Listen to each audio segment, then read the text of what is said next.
Hi, I'm Randy Altman with Post Perspective. We're here with Scott and Ian from Telestream. Welcome, guys. Hi, Andy. Randy, nice to see you. Thanks for having us on your show. Sure. Well, Hi, I'm Ian. Hi, Ian. We're doing this in lieu of being on the trade show floor and sitting in our booth. This is actually nice considering your background, Scott. So really we want to talk about what you would have had that was new for the show, but also let's dive into, it's been a year since you guys acquired Tektronix, which has been around forever, industry staple going back years. How have you guys worked together? What kind of integration has there been? Any of that stuff? Yeah, let me start off with there, then Ian can dive into some of the specifics. But we have in the company now 3 business units. If you remember, a couple of years ago, we acquired InyoQuest Technologies, IQ, which does live monitoring of OTT streams, which is doing quite well right now in this environment. OTT has just taken off. And then recently, last year, we acquired Tech Video out of the Tektronix fold.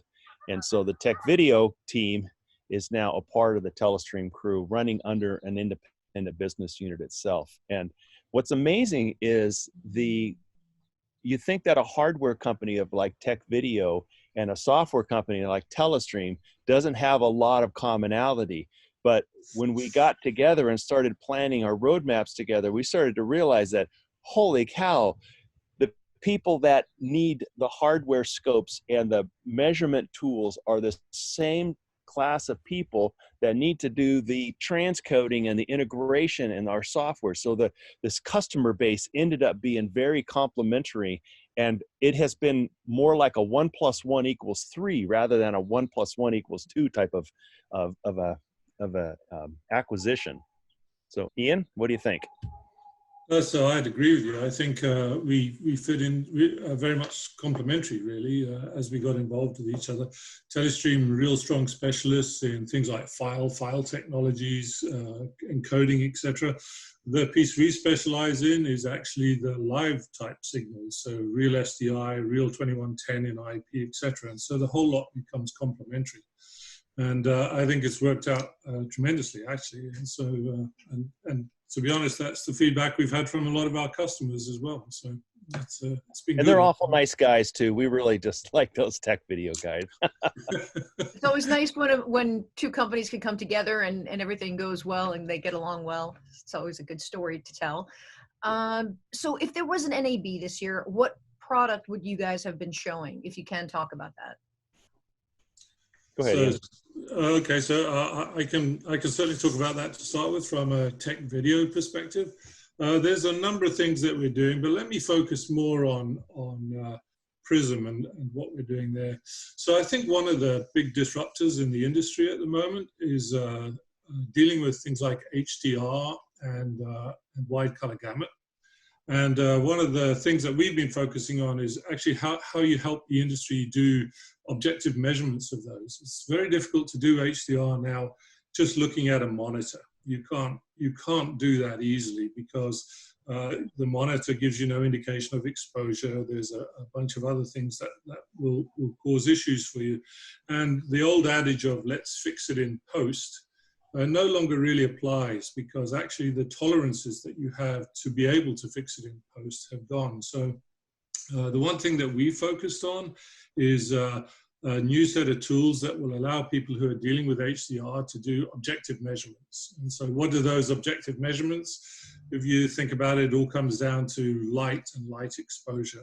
So we've done a number of things like introduce something called a stop waveform, which allows you to see light levels directly from an instrument and measure them so that you can now figure out what the difference is between all your lights and darks. Dealing with HDR, one of the big challenges is what area of the screen is actually lit up to the HDR type levels, because you can't just bright up the whole screen.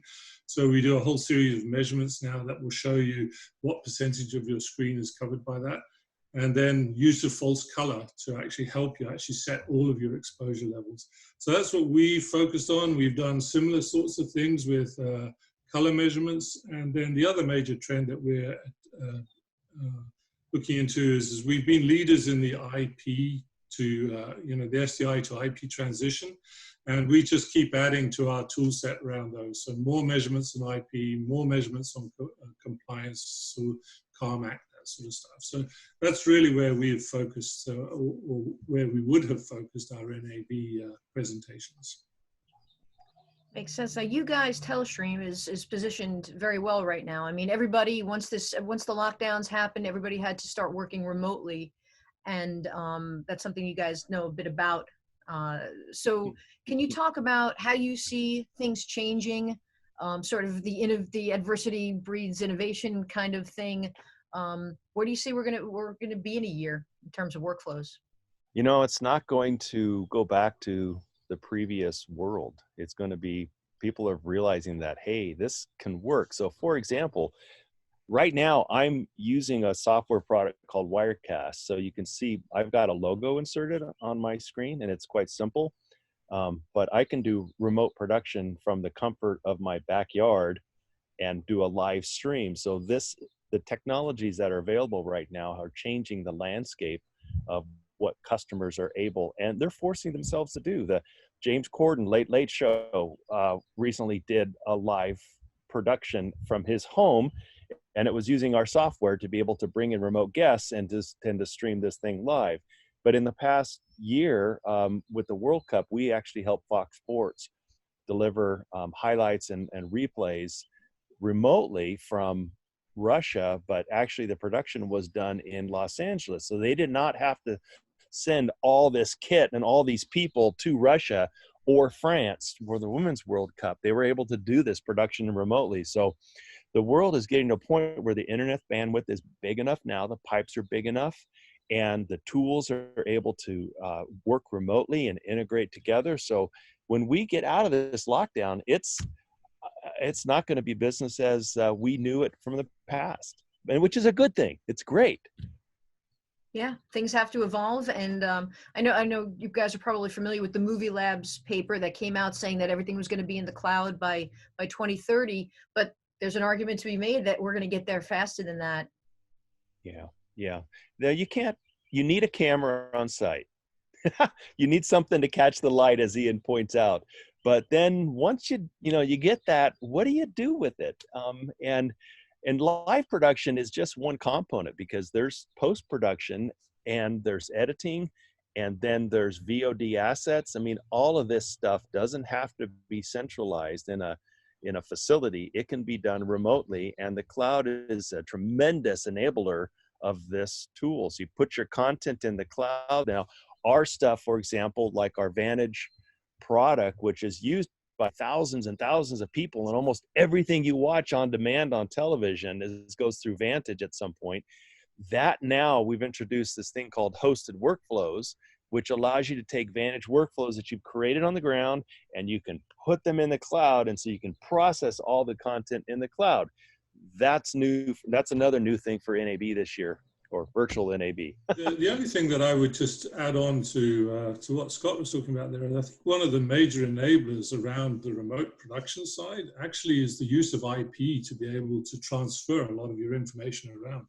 So increasingly, customers are talking to us about transferring directly from site back to the broadcast centers in an IP environment using things like 2110 and 2022-6. So we see that really starting to happen now.